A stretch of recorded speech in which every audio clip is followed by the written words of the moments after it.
that I just wasn't able to continue playing. The game was so tense, I just couldn't take it anymore. And that's extremely strange because I usually really enjoy horror games. I like the horror genre normally. It is one of those few genres left that still let me feel something in my cold, dead heart. The Resident Evil series is one of my favorite series in gaming. So it's a horror game I very much enjoy, and the scariest sections of games are very often my favorite parts in them. I usually have absolutely no problem playing horror games. Yet there I was, sitting in bright daylight, unable to continue my playthrough of Subnautica. The game was just so tense and playing it so taxing that I couldn't take it anymore. Even stranger, the section absolutely broke me. It wasn't about facing a terrible enemy, nor was it an escape sequence or a psychedelic horror bit. It was something much more trivial.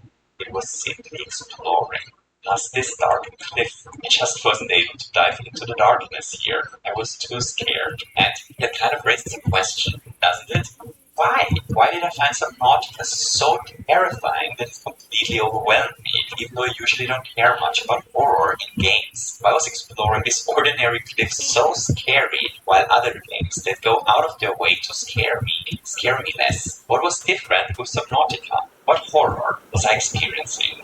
This question is what this video is all about, because I believe that the horror of Subnautica is, as you extraordinary, clever, evil person probably already deduced, Lovecraftian or cosmic horror.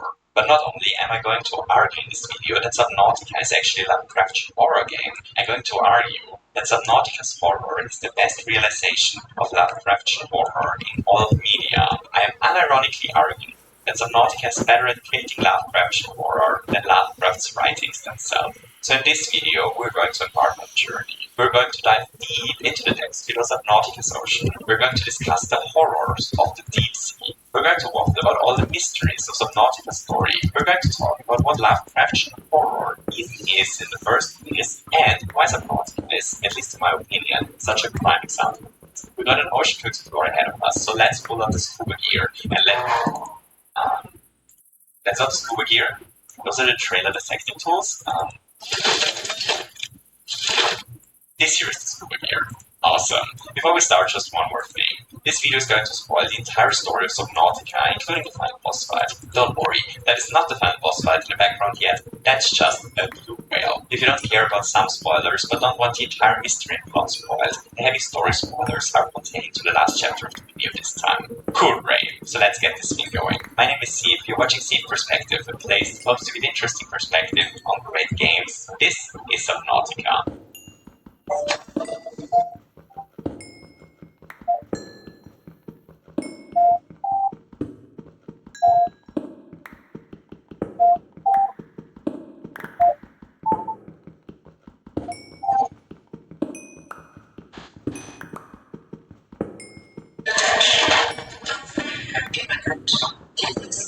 The game begins with the sound of an alarm. We run down the ladder in panic, hectically take a seat, type in the launch code, and only seconds later, we already leave our spaceship behind and float into space, while the ship is destroyed in a gigantic explosion. The explosion shock wave hits us and causes damage to our lifeboat. The loose debris hits us on the head, we fall unconscious. An unknown amount of time later, we awaken the burning lifeboat. The lifeboat crashed onto the planet's surface. After extinguishing the fire, we step out of the pod and lay eyes on the surface of the planet for the very first time. We're stranded on a vast ocean, on a planet we know absolutely nothing about. In front of us is the wreckage of the spaceship that we just escaped from. A ship called the Aurora. And with this, the intro of Subnautica already comes to a close. This is all the exposition that we're given.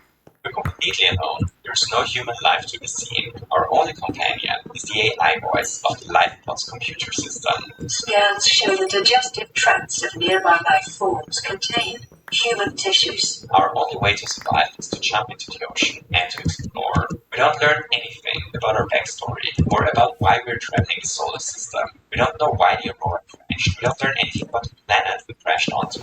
Just thrown into the middle of the game without much knowledge about what is going on. Our only way forward is to swim. This we take a very first dive. We jump in the water and discover a rich ecosystem below the waves. There are corals scattered on the ocean floor. There are large, intimidating seal-like creatures swimming around, expelling toxic clouds if we swim too close to them. There's a cute, one-eyed fish called a peeper that emits those weird golden particles into its surroundings. There are confusing cave systems, sunken below the ground, alien plants, and weird shrieking creatures that explode when we get too close to them. And with this, Subnautica's gameplay loop kicks in for the very first time as well. Subnautica's gameplay is mainly driven by food timers. There is our food meter that slowly runs out and forces us to eat regularly. There's our water meter that forces us to drink regularly. And of course, there's our O2 meter, our oxygen, that dictates how long we can stay underwater without taking a breath. In the beginning, it is the oxygen meter that dominates how we interact with the game. At the very beginning of the game, we can only hold our breath for 45 seconds. So all that we can do is dive to the ocean floor for quick sessions, quickly picking up things from the sea floor before ascending again. Luckily, the area in which we landed are very safe shallow waters, and the surrounding kelp forest doesn't feature terrible.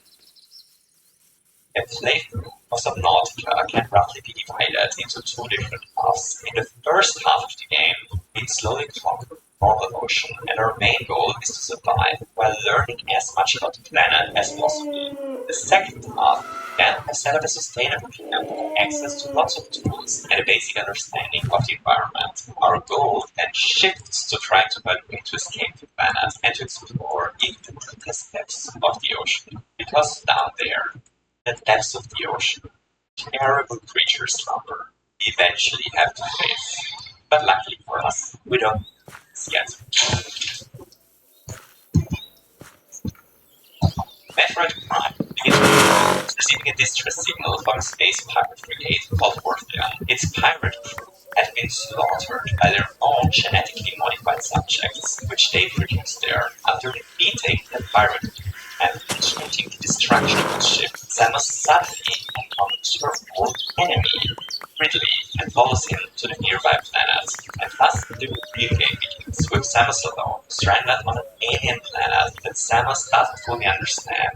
Eventually, she encounters the ruins of an alien civilization called the Chozo, uncovers their secrets, and eventually even explores the wreckage of the Orpheon, slowly uncovering what had happened on the planet in the past. So, why are we talking about the setting of Metroid Prime in the year of Subnautica? I asked, well, from ordinary level viewers probably already noticed, it is because there is a surprising amount of similarities between the two games. Both games feature a stranded protagonist alone on an alien planet. Both games have the players slowly unravel the mysteries of an ancient civilization. Both games feature a silent protagonist. Both games have us explore a half-sunk wreckage of a crashed ship. Both feature upgrades that we slowly acquire, which allows us to explore more of the map. In Metroid, Samus abilities and Subnautica the upgrades that allow us to dive deeper and detect the footprints that we acquire by scanning the debris of the Aurora. There are just a surprising amount of similarities between the two games. I actually suspect that this isn't by accident, but that Subnautica devs were actually inspired by Metroid. There is one more thing that both games share. You see, both games are confronted with a very similar problem. The protagonist is silent. The planet we explore is alien to us and devoid of any humans. We're alone in an environment we do not understand. This setup is the perfect setup to get immersed in, and both games are among the most immersive games out there in my opinion. But it also leads to a problem. How do we learn more about the story and the setting of the game? Don't talk, and there's no one else to talk to. How to tell us more about the alien planet, and how to tell us about what had happened on the planet in the past. And once again, both games got the same solution. A solution that I very much enjoy in both games. The scanning tool. In both games we have access to a scanner that allows us to scan the environment. The scanner allows us to scan relics and the flora and fauna of the planet. The scanning tool is at the center of Subnautica's progression in several ways. On the one hand, scanning debris of the crashed Aurora is what unlocks most blueprints in the game. So scanning our environment is literally how we progress in the game. But on the other hand, the scanning tool also allows us to learn more about our surroundings and the alien ecosystem, which gives us the knowledge needed to survive. You see, scanning our environment gives us the information of which fish is dangerous, fishes. It teaches us where to find useful allows us to understand the behavior of the local fauna, like that dogs pick up metal scraps safely, which sometimes causes them to use a devil to the real game is a Nautica is just all about slowly understanding our environment by scanning and observing it. And this gameplay of There's a slowly Fletcher discovering here. the rules our environment operates under is something I personally This very place much is enjoy. ripe for After a while, exploitation. developers valuable benefits, set up a small base and stock up on some resources. And then some Nautica's game changes with it. Things that shake up the gameplay are the sea moth and the radio. So the sea moth is basically a small one-person submarine that allows us to traverse the ocean faster and then to refill our oxygen. We're now forced to return back to the ocean ceiling, but instead can just return to our sea moth, which makes it possible to dive much deeper. The radio, on the other hand, starts to receive mysterious messages after a while. One by one, receives signals sent out by the other life forms that escaped the forest crash. Maybe we aren't the lone survivor. After all, to figure out what had happened to the other survivors, we have to follow the signals. We have to leave our safe shallows and dive deeper into the mysterious dark ocean depths. Unsure of what we'll find there, but before we explore the mysteries of Subnautica's fictional ocean, let's first quickly chat about the mysteries of our own ocean.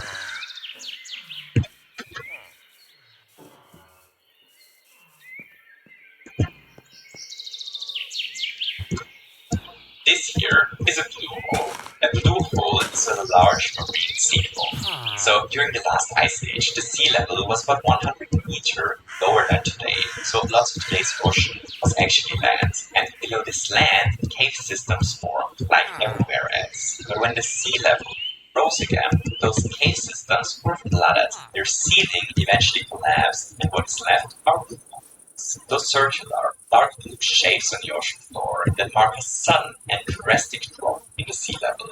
These sudden drops in sea level are quite spectacular, and because of this, they're very popular for scuba diving.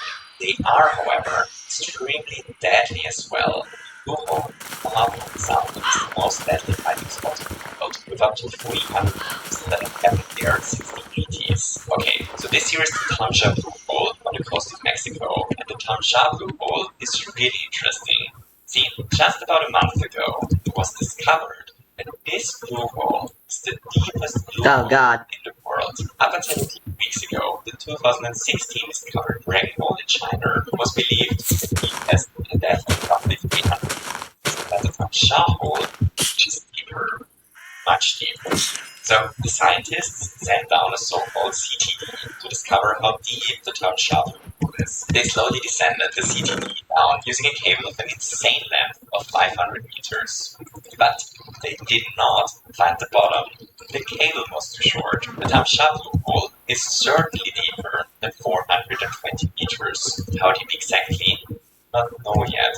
What exactly is down there, we don't know either. Here's the thing. As it turns out, we don't know much about the ocean floor in general. To quote the NASA oceanographer Dr. Gene Feldman, we have better maps of the surface of Mars than of the ocean floor. As it turns out, it is surprisingly difficult to map the deepest depths of the ocean. The UK's National Oceanography Centre last year proudly announced that the amount of seafloor that is now mapped has risen to roughly 25%. There are mountains and valleys and plains at the bottom of the ocean as there are above the sea level, yet we barely know where they are. And that's just the beginning, because not only do we barely know anything about the geography of our own planet, we also don't know about wells down there. In the 1830s, the British naturalist Edward Forbes observed the ocean and came to the conclusion that it is impossible for life to exist below a sea level of roughly 600 meters. That living conditions just become way too hostile down there. Below 600 meters, there is no light anymore. And thus photosynthesis was impossible. Since the average depth of the ocean is roughly 3,800 meters, this meant that there couldn't exist life in most of the ocean. The only problem with his thesis, well, in the 1860s, the first transatlantic telegraph cables were due to be repaired. So they hauled the cable upwards from a depth of over 3,000 meters, and the cables came up thickly encrusted lamps, formals, and other detritus. Turns out there is life down there after all. And things get even stranger. Up until today, the exploration of the deepest ocean depths is mainly done by single enthusiasts. In the 1930s, two people called Barton and Beaver broke several diving records in a device built by them called the Barton Sphere, a back then sophisticated device that looks like this and gives me claustrophobia just by looking at it. This device was basically sent down the ocean on a long cable with the two of them inside looking out through their quartz window. And during one of their dives, the two spotted something weird in the distance. In front of them was a gigantic serpent, more than 6 meters wide and very broad, they would later say. What exactly they saw, however, was never confirmed. Because of the vagueness of the report, it was mainly ignored by academia, and this is the only mysterious creature sighting. The deepest point of the ocean is famously the Challenger Depth in the Mariana Trench east of the coast of the Philippines. Up until very recently, 4 people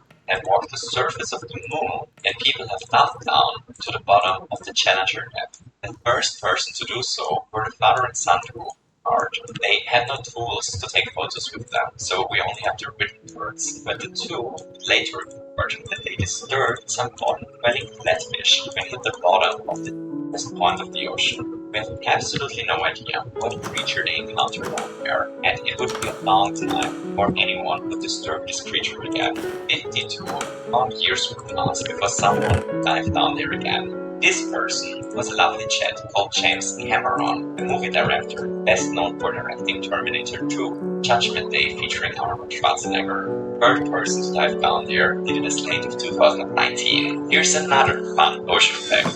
The biggest creature to have ever lived, ever, including dinosaurs and extinct mammals, is the blue whale. To quote David Attenborough, the tongue of a blue whale weighs as much as an elephant. Its heart is the size of a car, and some of its blood vessels are so wide that you could swim down them. But even though blue whales are so massive, regularly growing to sizes of over 20 meters, we know surprisingly little about them. We have no idea where they breed or when they go there, and we don't really understand the songs they sing either. So why are we discussing the mysteries of the deep sea in a video about Subnautica, one might ask? Well, because I think most people aren't really aware how little we know about the ocean on our planet. The ocean depths are simply barely explored. We know so little that we only found out a couple of weeks ago that the deepest blue hole is on the coast of Mexico.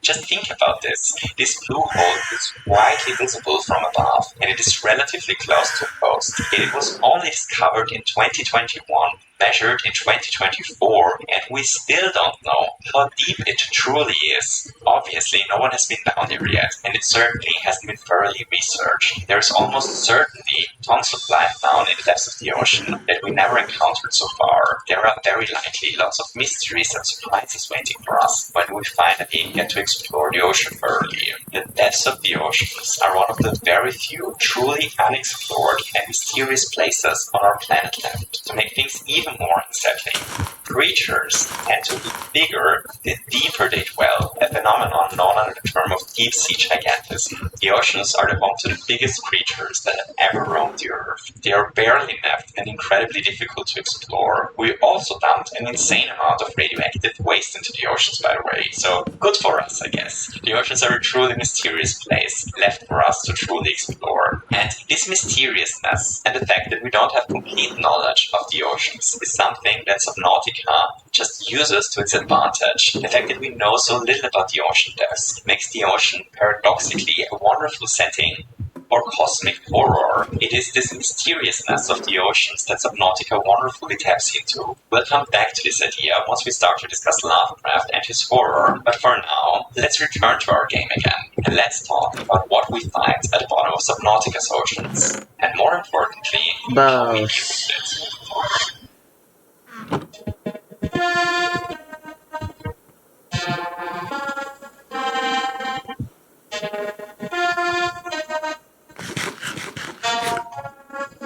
On the 2nd of April 2016, Clara, one of the developers of Subnautica, decided to write an answer to a question that a Steam user had brought up in a forum post. Steam user Bashiri asked, "What with all the non-lethal stuff?" They were basically wondering why all the defensive tools in Subnautica were non-lethal. It is this question that Clara replied to. He wrote the following.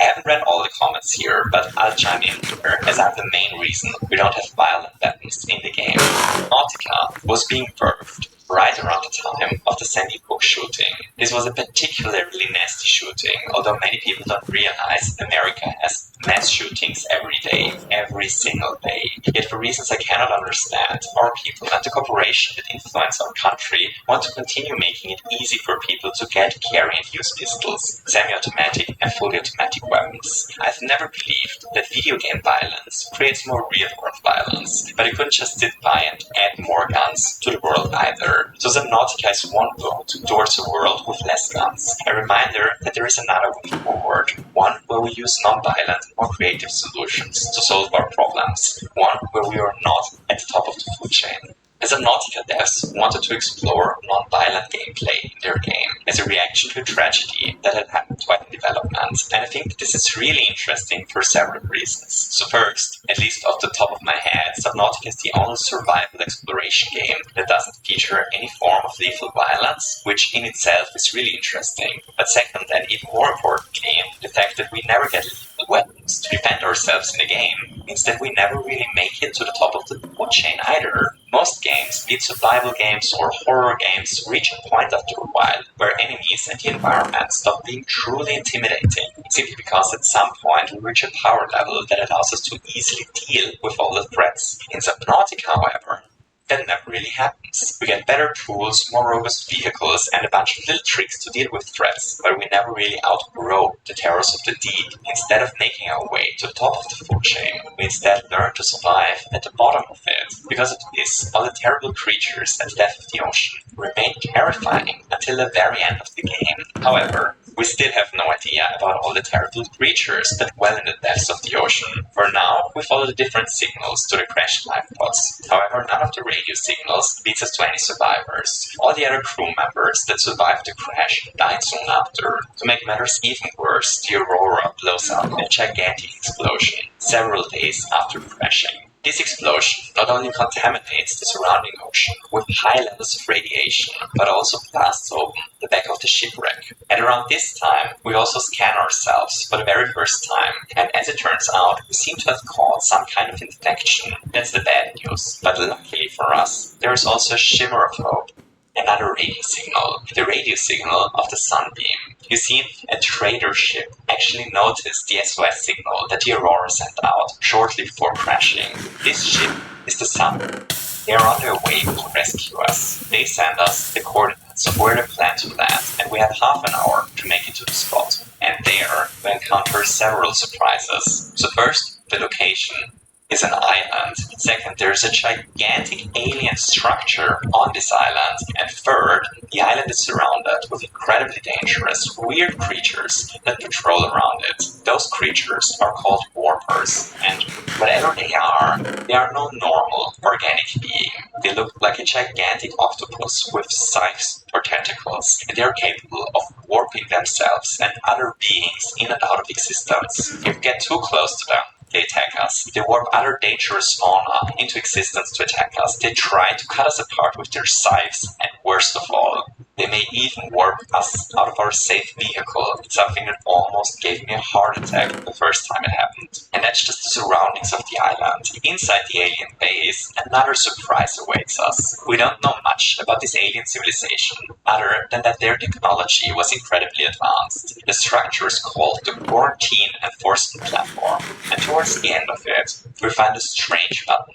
When we press the button, something curious happens. Our hand suddenly becomes entrapped, and a sharp, long needle emerges from the device. This needle brutally takes a blood sample from us before nothing happens. Apparently there's something in our blood that prevents the button from working. Outside of the platform, we wait the Sunbeam to finally land and to release us from this nightmare. And would you believe it? As promised, a ship approaches when the timer ends. The Sunbeam really came to save us. Hopeful, we look into the sky, and suddenly the alien base that we just explored awakens. The entire tower unfolds, points up into the sky, and then, without a warning, suddenly, forcefully shoots the Sunbeam out of the way.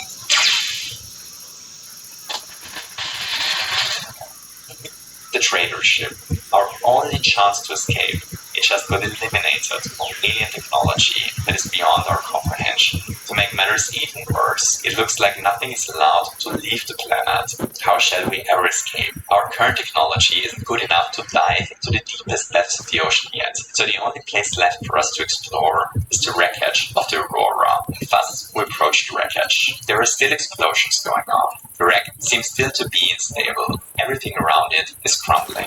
There is no visible entrance in the safe shallows, so we have to approach the wreckage through deep waters. Suddenly the sea level drops. We carefully dive into the dark water, and then we see a shape in the distance. A shape of something gigantic. A gigantic serpent is roaming the only entrance to the Aurora.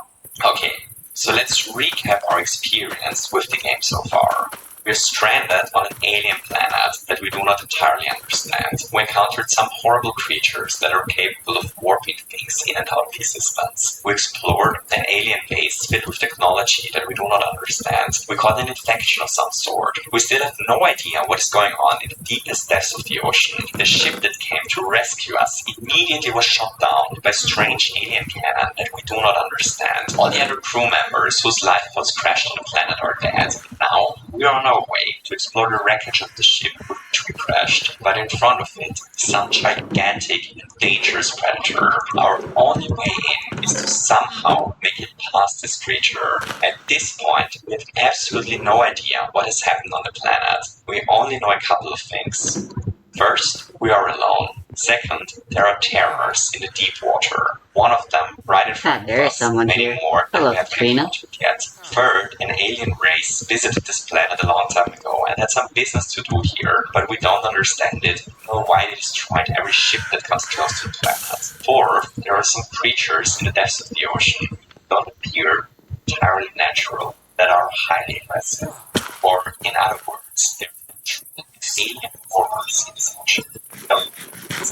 And we don't understand why, but something is going on here, and somehow we stumbled right into the middle of it.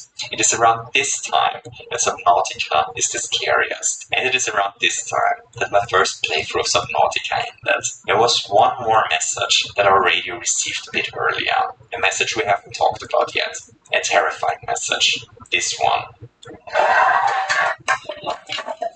New biological subjects designated mode. Analyzing subject locations with other agents. New targets unaccounted for. 1. August of 1890, Howard Phillips Lovecraft was born into a very difficult family environment. When he was 3 years old, his father was institutionalized, probably because of madness caused by syphilis. His father would never leave the institution again. 5 years later, he died there. This left Lovecraft's very difficult mother as a single parent. Luckily, for young Lovecraft, his grandparents, especially his grandfather, were able to fill a parental role in his life. But sadly, this wouldn't last. One by one, his grandparents died. This not only left young Howard without a father figure again, but also sent the family into a financial crisis. Their wealth dissipated over time. Lovecraft later recalls this time of his life as one of his darkest, openly writing in a letter that during this time he saw no point to living anymore. In another letter, he wrote about that time that he could hardly bear to see or speak to anyone and liked to shut out the world, pulling down dark shades and using artificial light. Those were basically Lovecraft's teenage years. In 1990, his mother got institutionalized for mental health problems the same way his father was before. And just like his father, his mother would die in the mental institution as well, only 2 years later. Once again, this left Lovecraft suicidal. At this time, he had already published a decent amount of short stories. There was, however, a glimpse of hope in his life when he met his future wife, Sonia Green, at a journalist convention. After the marriage, they moved to New York together, and Lovecraft hated it there. Soon after arriving, his wife lost her business and her wealth in a bank failure, which once again left Lovecraft in a difficult economic situation. To make things even worse, his apartment was burgled, leaving him with nothing but the clothes he was wearing. Lovecraft returned to Rhode Island, and eventually he and his wife divorced. During all those difficult years, Lovecraft had been writing stories. In 1936, his first book, The Shadow of Innsmouth, was published. Yet from the 400 copies printed, than 200 sold, and the other half eventually was destroyed by the publisher. By that point, Lovecraft's literary career was already reaching its end. His declining psychological and physical state made it impossible for him to continue writing. To make matters worse, the same year, one of his closest friends committed suicide. Meanwhile, Lovecraft's own health deteriorated. Lovecraft's fear of doctors prevented him from fucking shit for the longest time. When the cancer was finally diagnosed, it was already too late. Lovecraft died 1 year later at the age of 46. So that's Lovecraft's biography in a nutshell. I obviously skipped a lot of stuff, but I think we can all agree that Lovecraft didn't exactly spend his life spinning in the middle of the candy cotton machine. Yet his writings ended up creating some of the most popular tropes of modern sci-fi and horror. And as tragic as Lovecraft's biography may be, it is probably because he endured all those hardships that he ended up pioneering the type of horror that is named after him. You see, when Lovecraft wrote, Gothic horror was still widely popular, and in Gothic fiction, the root of the horror is often human behavior. In Frankenstein, the monster is the result of humans trying to overcome death. Myths have vampires come into existence because of humans seeking power. Dr. Jekyll is literally Mr. Hyde, and the early haunted house stories typically have the house become haunted after something terrible took place in them. Gothic horror often is focused on humans. The horror may or may not be the result of human actions, but the horror is concerned with humans. There's something we can project meaning onto. Lovecraft's horror, however, is the opposite. In Lovecraft's writing, there's often no reason given as to why the horrors exist. In Lovecraft's writing, the horror is often a supernatural force beyond human comprehension. We often can't comprehend Lovecraft's horror, and we often can't describe meaning onto it. You know, Cthulhu or Chagos or Azathoth are the result of human actions, and they aren't concerned with worldly matters. Their existence is entirely independent of human behavior. We can't project reason and meaning onto the horrors they bring.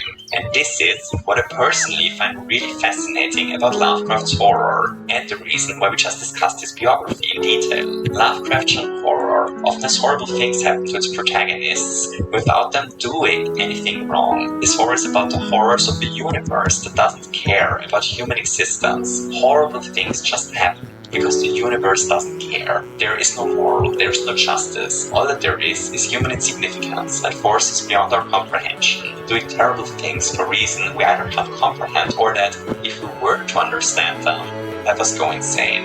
Which, kind of reflects his biography a bit. It's a horror that doesn't rely on shock or gore, but focuses on the horror of the unknown and the incomprehensible. It is the horror of our own human life being completely insignificant in relation to the vast cosmos. It is the horror of what lies beyond human comprehension, and it is the horror of losing ourselves. But most interestingly, it is horror that often isn't a result of human behavior, but originates from a force that doesn't follow morals or reason.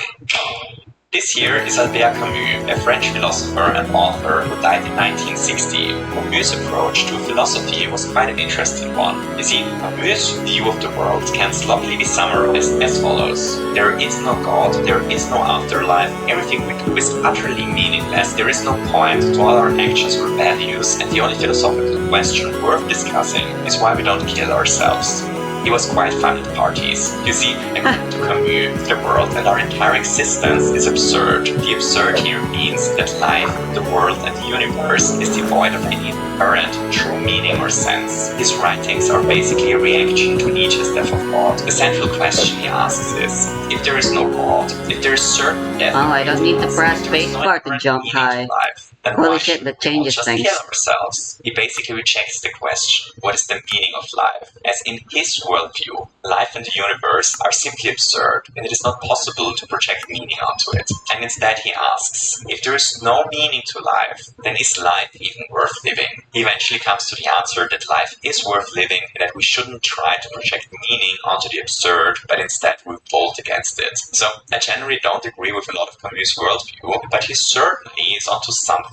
with his observation that the whole existence appears to be absurd once we remove God from the equation. So why do I bring up this delightful dead Frenchman in a discussion about Lovecraft, in a discussion about Subnautica, one might ask? Well, the thing is the following. Camus' ideas of an absurd universe and Lovecraft's writings of cosmic horrors have a surprising amount of things in common. Camus thinks of human lives as ultimately meaningless in a cosmic sense, while Lovecraft often writes about cosmic powers to which human existence is meaningless, where Camus asks why we don't just kill ourselves as soon as we realize the absurdity of the world. Lovecraft often has protagonists ending their lives after coming in contact with cosmic knowledge, where Camus denies our values and morals any real cosmic value. Lovecraft often writes about reality eroding. Lovecraft writes at a similar time as existentialist thinkers, roughly 50 years after Nietzsche, 20 years before Camus, and roughly 50 years before Sartre. He writes at a time in which the widespread belief in God and within immorality is eroding, but before a new framework arises to make sense of our pain and our suffering. At the same time, Lovecraft himself suffers a lot of personal trauma, and his life is periodically hit with personal catastrophe following personal catastrophe. I think his horror can be understood as him projecting the pain, suffering he must have felt into fiction. I think one lens to look at Lovecraftian horror is as cosmic horror being a fictional projection and exaggeration of the anxiety that is the result of a confrontation with what Camus called the absurd, the horror of the absolute meaninglessness of life, the horror of not knowing, the horror of not mattering, the horror of being part of a world we can never fully understand, the horror of being insignificant to nature, the horror of not being able to fully explain our surroundings. It's the horror of an absurd cosmos. I personally believe that the feeling that Lovecraftian horror evokes taps into the feeling of anxiety that many people experience when engaging with existentialist ideas. The question is, why do we feel a sense of horror when we can't make sense of something? Why do we feel a sense of horror when we're confronted with something we don't fully understand? And the answer, at least in my humble opinion, is because it robs us of our moral shields that we use to make sense of the world. It leaves us naked. We usually have narratives in place to make sense of the world and our surroundings. But when we look at the world through a cosmic lens and at all of existence at once, we suddenly can't make sense of it anymore. Sense in the sense that we can't project meaning onto it. But if we can't project meaning onto something, then things are meaningless. They don't matter anymore. And this meaninglessness is something that we as humans generally fear, fills us with anxiety and despair. We dread to exist in a meaningless world. And this is exactly what Lovecraft's horror taps into, to my humble opinion. This is the horror of Lovecraft. But Lovecraftian horror is more than just a flavor of horror. Is also an aesthetic. You see, before we return back to Subnautica's ocean and finally unravel the mysteries slumbering in its deepest depths, we first have to draw a distinction between the feeling of horror that is often attributed to Lovecraft and the aesthetics that he contributes.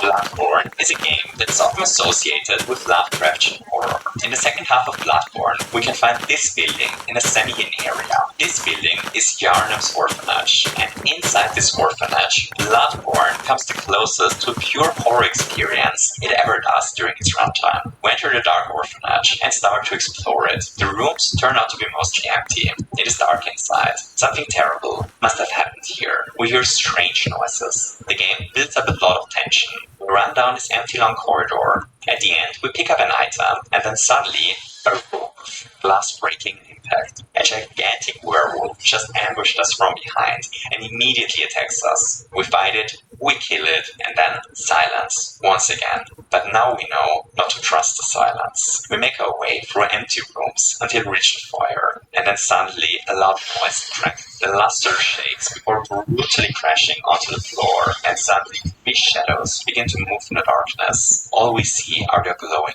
eyes. Together with the luster, three werewolves drop down, ready to tear us apart. This here is, in my opinion, the moment in Bloodborne's base game where the game gets the closest to being a horror experience. Yet this moment here, the horror that Bloodborne creates here, this horror isn't Lovecraftian horror, Is it the werewolf jumping through the window is a classic jump scare? The three werewolves suddenly dropping down are a jump scare. It's the classic setup that pretty much every horror game ever used before and after. Those sections certainly are horror sections, but the horror relies on shock, not on anything associated with Lovecraftian horror. There is no element of human insignificance to it. There's no element of incomprehensible forces to it. It's just the traditional, oh shite, there's a werewolf, run scare. In the scariest moment in Bloodborne, again that is heavily inspired by Lovecraft's writings. The fear isn't a result of Lovecraftian horror, but of the traditional shock. And I think that is really interesting, because, at least as I see it, Bloodborne isn't a cosmic horror game.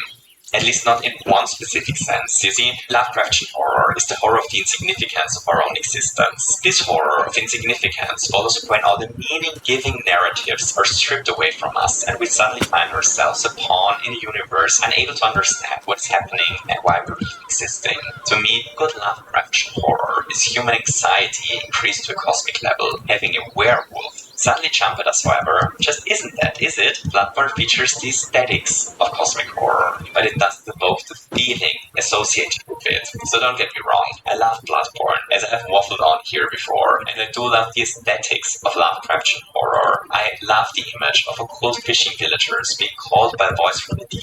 I love the trope of forbidden knowledge and of detectives going mad researching cults. I love tentacles that grow out of tentacles and whatnot, but those things, as awesome as they are not Lovecraftian horror. They are the aesthetic of Lovecraftian horror. Those are the ideas and images and tropes that Lovecraft came up with. He used those tropes as tools to achieve a certain feeling of horror in his writings. But on their own, those tropes and images and whatnot don't necessarily create this feeling of horror. So here's a fun paradox that I've been thinking about a lot lately. You see, I don't enjoy Lovecraft's writings that much, which is really strange because I love the tropes that are associated with him. I love mysterious deep-sea creatures, nightmares influencing reality, and diabolic stillbirths as much as the next kid. So at least in theory, I should love Lovecraft's writings. To make matters even stranger, I love Lovecraftian horror. I love this feeling of dread and insignificance that his writings aim at. I love it to think about human existence as nothing more than an annoyance to powers far beyond our comprehension. That stuff gets me out of bed in the morning. I enjoy this type of horror much more than traditional horror. Yet, for whatever reason, whenever I pick up and read one of Lovecraft's stories, I end up finding them a bit boring. So I thought a lot about why I don't enjoy his writings that much, even though they should be right around my alley. And I think it is for two reasons. One personal, and another one with really interesting implications. So the personal thing first. Lovecraft's writing style just isn't interested in character development, but instead focuses on world building. Lovecraft's protagonists, if the story even has them, are usually blank slates that are just the eyes through which we experience his ideas of cosmological horror. You know, he doesn't tell stories where a hero has to personally grow to overcome incredible odds or anything. Instead, his writing is incredibly plot-driven. He spends a lot of time on his world and his lore, while the characters are just blank slates that move around in this world, which is something that I personally just have a hard time connecting with. So that's one thing, but again, that's just personal preference. The other thing, however, the second reason why I think I do not connect with Lovecraft stories as much as I theoretically should, does not come down to preference. You see, when Lovecraft came up with all the tropes that we associate with him today, he came up with them because he wanted to describe unspeakable horrors beyond our imagination, beyond our comprehension, and so alien and unknown to us that we have problems even to conceptualize them. Those horrors that lurk in the shadows of his stories and that we often only get a small, diffuse glimpse at during the ending of his narratives are what are driving his stories and what is causing the feeling of terror, the horror, and the cosmic insignificance is a result of us not having a category into which we can place those horrors. It is us not entirely understanding what he's even writing about. When reading Lovecraft for the very first time, we are as puzzled as his protagonists are about the horrors he's describing. Horrors that we have never heard before. Horrors we don't have a category for. He created tons of new horror tropes just so that we as readers can fully comprehend what horror he's even writing about. And Lovecraft was incredibly successful with this. He single-handedly created an entire fantasy trope with his stories. But this success came at a cost. You see, he was so successful establishing his new, never-heard-of horror tropes that they literally became cliché. Everyone nowadays is familiar with most of the tropes of Lovecraft's writing. Those tropes have been replicated over and over again. Cthulhu is a great boss in World of Warcraft. There are dozens of movies and games that explore Lovecraftian tropes. Tons of shows borrowed ideas from him. Many other fantasy and science fiction authors got inspired by his works. The aesthetics or the tropes of Lovecraft's writing are just everywhere. And everyone is familiar with them nowadays. And you know, if the entire point of a horror trope is that people never heard of it before, then the trope loses a lot of its power once it becomes cliché. So here's a fun controversial statement. I don't think that it is any longer possible to create a feeling of Lovecraftian horror by using Lovecraftian aesthetics, because Lovecraftian aesthetics are cliché, and being cliché is the biggest enemy of the horror of the incomprehensible. If we want to create a true horror experience of the horror of the unknown, then we have to come up with something that people don't know already. And Cthulhu,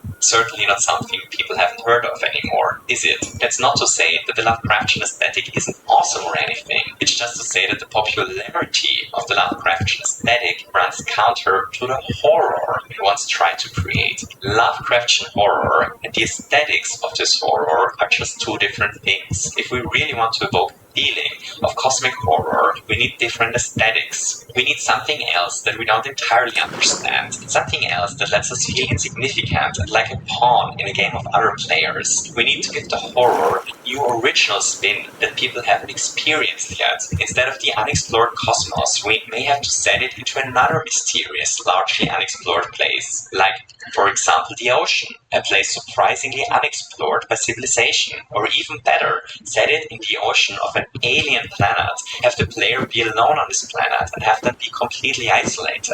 Have an alien race that lived there a long time ago and conducted experiments that we do not fully understand. Have terrifying deep-sea creatures that are much more powerful than the player and give the player no weapons to defend themselves. Have the player catch a mysterious infection that they don't fully understand. We can even make use of the trope of a detective that slowly figures out a mystery much bigger than themselves. Having the player slowly figure out how all the other survivors died and having the player slowly puzzle together what had happened on this planet before their arrival. Subnautica's entire setting is just a different take on Lovecraftian horror, in my humble opinion.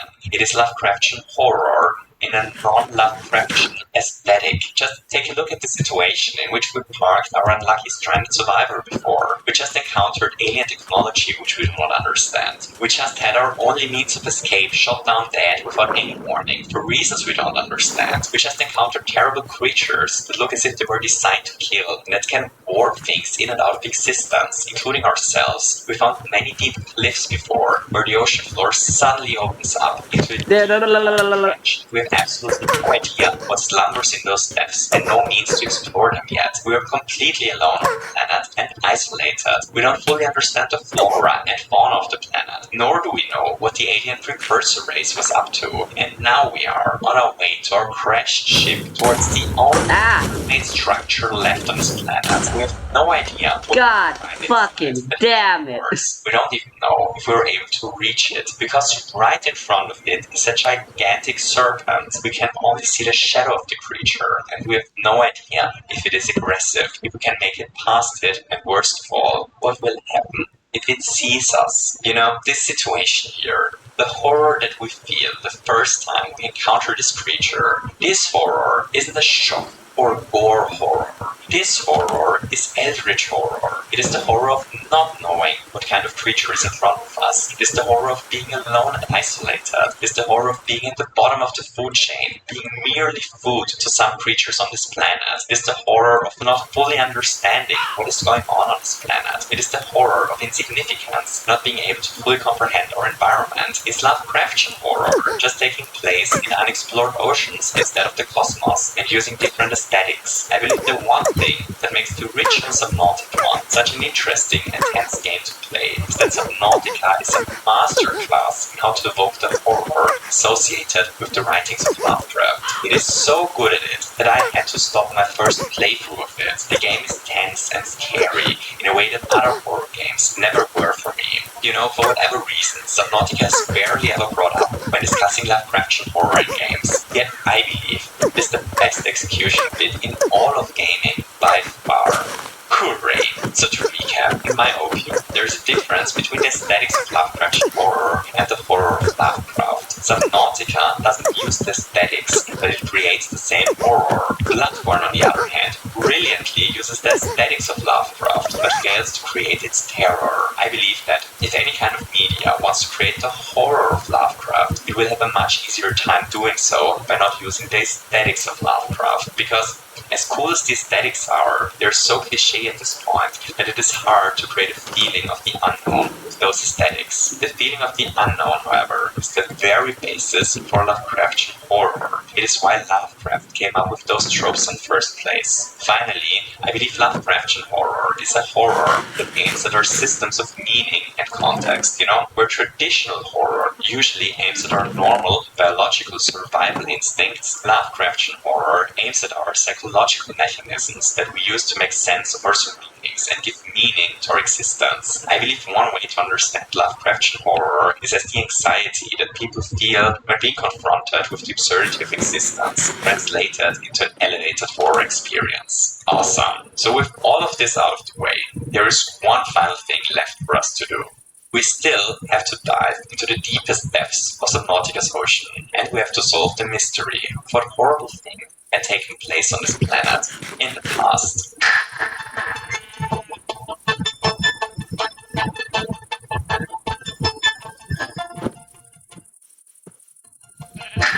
Long before the events of the game, an alien race visited the planet. This race is known as the Architects, and those architects were not only highly technically evolved, they were also in big trouble. You see, during a routine network expansion, they encountered a bacterium, known as the Kara bacterium, on an outer planet. Not only is the Kara bacterium extremely dangerous, but their usual quarantine procedure failed. By the time the Architects visit Subnautica's planet, they are probably desperate. The death toll is already in the hundreds of billions. They've quarantined their homeworlds and are now bringing Kara bacterium to isolated research facilities on faraway planets. And the planet of Subnautica, of course, is one of those research planets. The alien race built research facilities on the planet to search for a cure, but due to the Kara bacterium being so dangerous, they had to rely on incredibly strict quarantine measures. Two of those measurements we already encountered. The one are terrible creatures that warp beings in and out of existence. The warpers. You see, the precursor race created those creatures with only one goal in mind: to kill everything infected with the Kara bacterium. The idea is that if the bacterium, for whatever reason, escapes one of the research facilities, the warpers would quickly dispose of every infected creature, making sure a planet-wide outbreak could be avoided. But how to avoid that someone infected accidentally leaves the planet and spreads the sickness all over the galaxy? But to prevent this, they came up with another plan that we already encountered: the quarantine enforcement platform, a gigantic cannon that shot down the ship that headed to our aid. You see, to be absolutely certain that no infected creature could ever leave the planet, they built a huge cannon that shoots down everything that enters the orbit of the planet. The only way to deactivate this cannon is by providing a blood sample first that proves that we are not infected with the Kara bacteria. Our character in the game is obviously infected, which is why we were not able to deactivate the cannon when we pushed the button previously. So the precursor race studied the local flora and fauna, searching for a potential cure, and would you believe it? They stumbled over something promising. As it turns out, the sea emperor leviathan species produces a rare enzyme, enzyme 42, that can cure the disease. Deep down in the depths of the ocean, they've managed to capture a 1,600-year-old sea emperor in a building called the Primary Containment Facility. Sadly, this sea emperor is too old to produce the potent enzyme needed to create a cure. Thus, the architects focus all their efforts onto hatching its unborn eggs. But all attempts failed. In their desperation, they stole the egg of a different leviathan creature to experiment with it. The egg of a sea dragon leviathan Leviathan. Okay, so look, sea dragon leviathans aren't serpents you should fuck with. They are ancient and legendary creatures growing to a length of over 100 meters and are extremely resistant to heat. It is said they were capable of swallowing molten material to spit it out again at will. We actually found the skeleton of one such terrifying creature early in the game. Below the seafloor, there's the Lost River, a gigantic cave system below the seabed that stretches over half of Subnautica's map. The Lost River is the only area from which we can reach the deepest ocean depths. One of Subnautica's most dangerous creatures lives down there, the Ghost Leviathan, a gigantic and highly aggressive creature that is difficult to avoid. We somehow managed to explore the Lost River, however, we eventually run into the skeletal remains of a sea dragon Leviathan on the seafloor. And this dead sea dragon is special. You see, it was this sea dragon's egg that the architects stole a long time ago. They took the egg to their disease research facility, a facility where they infected local fauna with the bacterium to study how their organisms reacted. The facility is close to the sea dragon's remains, and it is in shambles. And there's a reason for both of this. It was the sea dragon who destroyed the facility. The sea dragon dragged down its egg and grabbed the facility in anger. The sheer force of the impact was enough to destroy the facility for good and to mortally wound the sea dragon. But the sea dragon wasn't the only casualty of its own attack, because the destruction of the facility caused the bacterium to be released from the facility, causing a planet-wide outbreak. Many of the specimens were killed during the outbreak. The sea emperors who weren't able to adapt to the rapidly changing food chain vanished, and the architects, well, those vanished as well. When we finally crash onto the planet, 1,000 years have passed since the initial outbreak. Slowly we figure out what has happened and how to escape the planet. In the wreckage of the Aurora, we can find the blueprints for an escape rocket, which gives us a way to leave the planet. But to actually leave the orbit, we first have to deactivate the quarantine enforcement platform. And to disable it, we first have to find a way to cure ourselves from the bacterium. Slowly we learn more and more about the history of the planet and its life, and while we do so, something interesting happens. The more we understand what has happened, the deeper we dive down, and the more dangerous predators we survive, the less scary the game becomes. Subnautica slowly loses its terror. You know, the first time I made my way into this cave room that has a ghost leviathan roaming it, I actually had to mute my sound because the thing was just so tense that I couldn't proceed without diffusing the tension at least a little bit. By the end of the game, I was freely exploring below it, dodging its attacks whenever it tried to bite off a good chunk of me without thinking about it too much. The more we understand Subnautica's ocean, the less intimidating it becomes. And that makes a lot of sense, doesn't it? The horror of the unknown and the dread that arises because we feel thrown into a world that we do not understand and that doesn't care for us just evaporates once we understand the world and get to know its unknown. In its final third, Subnautica no longer feels like this tense nightmare, but more like an adventure game where we finally are in control. At least to me. As we conquer the game, the cosmic horror also slowly dissolves. While exploring the Lost River biome, we eventually run into a tunnel system that leads us even deeper down.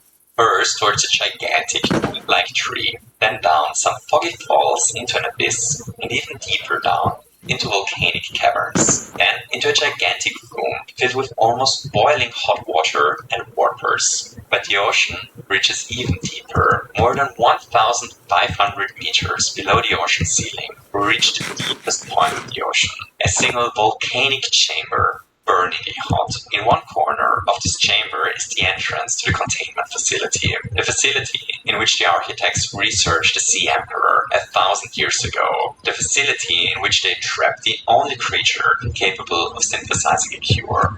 But in between us and the facility, something else, a living sea dragon, a fire-spitting abnormity of an ocean creature, a living example of the species that single-handedly destroyed the research facility and doomed the planet. Making it past this creature is the last survival challenge that the game throws at us. If we survive this encounter, we can reach the only facility on the planet in which a cure ever was synthesized. We dodge its bites, we avoid that fire it splits, and in a desperate charge, we reach the alien base. And At the end of it, we find a moon pool. This is the place in which the Sea Emperor was kept prisoner. We can't see what awaits us below the reflecting water. And thus we jump into the unknown water for one final time. And then this happens.